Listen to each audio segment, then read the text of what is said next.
Peuple de la Confédération des États du Sahel, vaillante population de l'AES, camarades patriotes, chers frères et sœurs d'Afrique et de la diaspora, le monde traverse une phase de recomposition accélérée.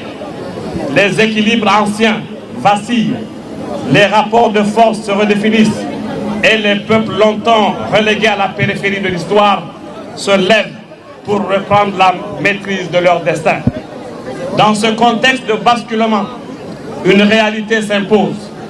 L'ère de la domination s'en partage tous à sa fin. C'est précisément au moment où les peuples du Sahel affirment leur souveraineté que le Parlement européen s'autorise dans une résolution empreinte de condescendance à exiger la libération de l'ancien président Mohamed Bazoum et à prescrire au Niger une trajectoire politique. Nous rejetons avec fermeté cette résolution. Elle constitue une ingérence inacceptable dans les affaires d'un État souverain et traduit la persistance de réflexes paternalistes que nos peuples ont définitivement dépassés. Peuple de la Confédération des États du Sahel, souvenez-vous que cette résolution n'est pas un écran de fumée. En réalité, le sort de l'ancien président ne procure guère le Parlement européen. Derrière cette manœuvre se cache la main de la France, qui cherche à reprendre pied au Sahel à tout prix. Leur objectif n'est ni la justice, ni la démocratie, mais la perpétuation de l'exploitation de nos matières premières. Les peuples du Sahel n'ont pas été surpris par les éloges de certains parlementaires européens, en particulier des députés français à l'endroit de l'ancien président Bazoum. Mais de quel ancien président est-il question? Il s'agit du président Mohamed Bazoum qui avait affirmé devant les Nigériens que la France achetait l'uranium du Niger par pitié. Il s'agit également du même président Bazoum qui avait déclaré en direct à la télévision nationale avoir ordonné la libération de chefs terroristes détenus dans une prison de haute sécurité à Calais. Encore, c'est ce même président qui a indiqué avec fierté avoir reçu des chefs terroristes au palais de la présidence de la République. Tel est donc le profil de ce président dont le Parlement européen exige aujourd'hui la libération à travers une résolution. Ces louanges de certains députés français à l'endroit de l'ancien président ne sont pas innocentes. Elles rappellent les paroles du grand révolutionnaire guinéen Ahmed Sékou Touré. Je cite: « Si tu es félicité par le colon, c'est que tu es mauvais. Quand ils disent que tu es mauvais, c'est que tu es bon. Et le jour où ils diront que je suis bon, c'est que je vous ai trahi. » Fin de citation. Ces applaudissements ne sont donc pas une marque d'honneur, mais une preuve de soumission aux intérêts étrangers. Voilà pourquoi nous devons rester vigilants. Chaque compliment venant du colon est une arme déguisée, une tentative de nous détourner de notre souveraineté et de notre dignité. Retenez ceci, camarades.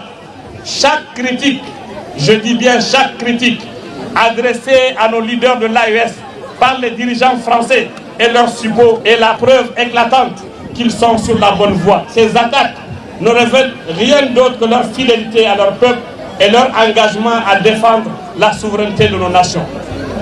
Plus ils sont critiqués par ceux qui veulent maintenir la domination coloniale, plus cela confirme qu'ils servent véritablement les intérêts des Sahéliens et non ceux des puissances étrangères. Peuple du Sahel, ne vous trompez pas. Derrière cette prise de position se lie une difficulté manifeste à accepter une transformation historique en cours. Des influences extérieures attachées à un ordre ancien cherchent encore à peser sur nos choix par des voies politiques et institutionnelles. Mais une ligne a été franchie. Le Sahel n'est plus un espace d'exécution d'ordre, il est devenu un espace de décision. Depuis des décennies, notre région a affronté l'insécurité, les fragilités institutionnelles, les pressions économiques et les interventions extérieures. Trop souvent, les réponses apportées n'ont pas été à la hauteur des sacrifices consentis par nos peuples. Aujourd'hui, alors que le Burkina Faso, le Mali et le Niger ont engagé une dynamique de refondation profonde il est inacceptable que certains acteurs extérieurs prétendent en contester la légitimité. La souveraineté de nos États procède d'une volonté populaire. Elle ne se négocie pas, elle s'exerce, elle se défend. La Confédération des États du Sahel n'est pas une alliance de circonstances.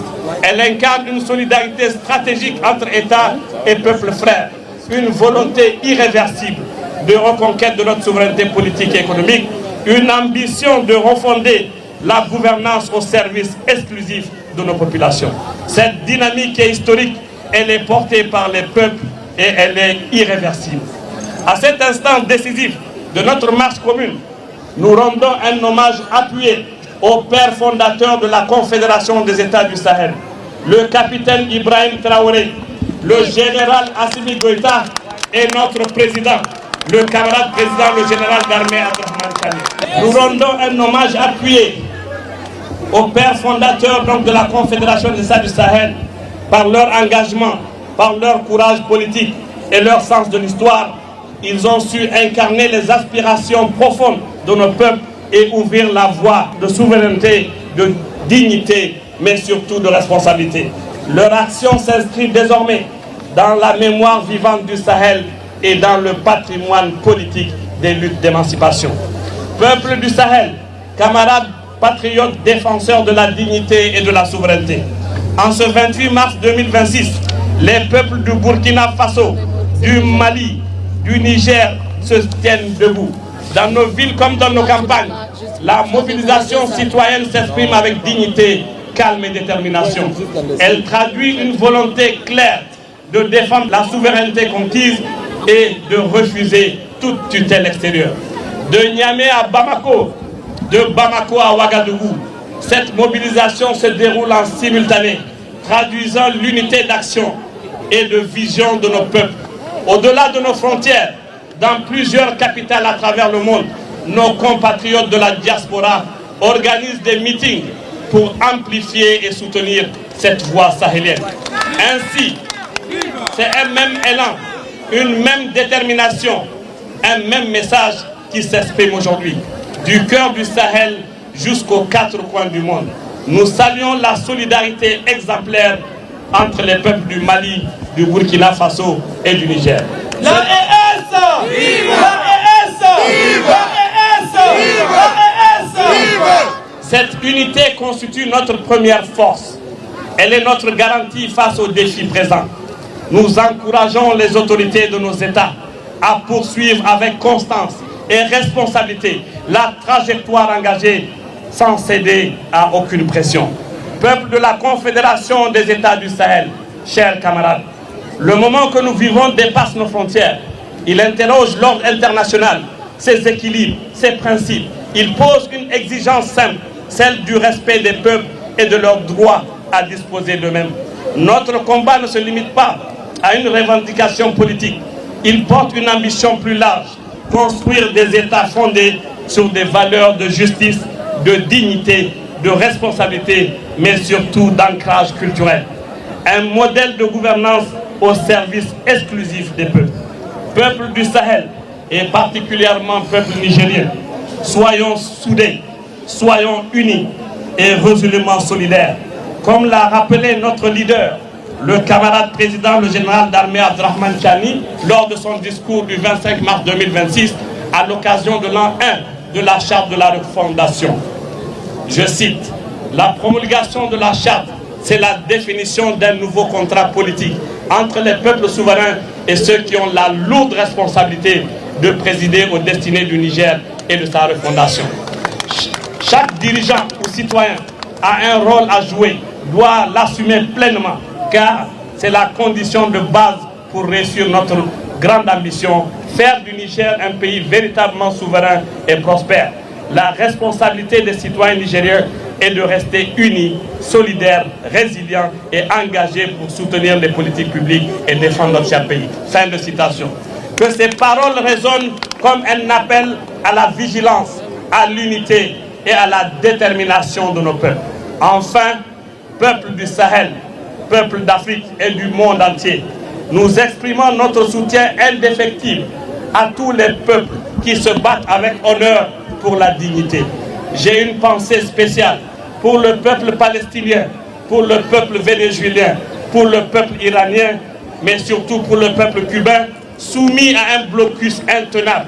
Leur lutte est la nôtre, leur courage est un exemple pour tous les peuples opprimés. AES, un espace, un peuple, un destin.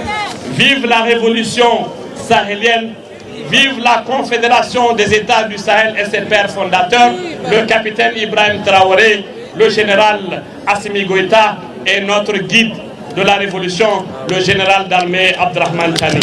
Vive l'unité africaine, la patrie ou la mort, nous vaincrons.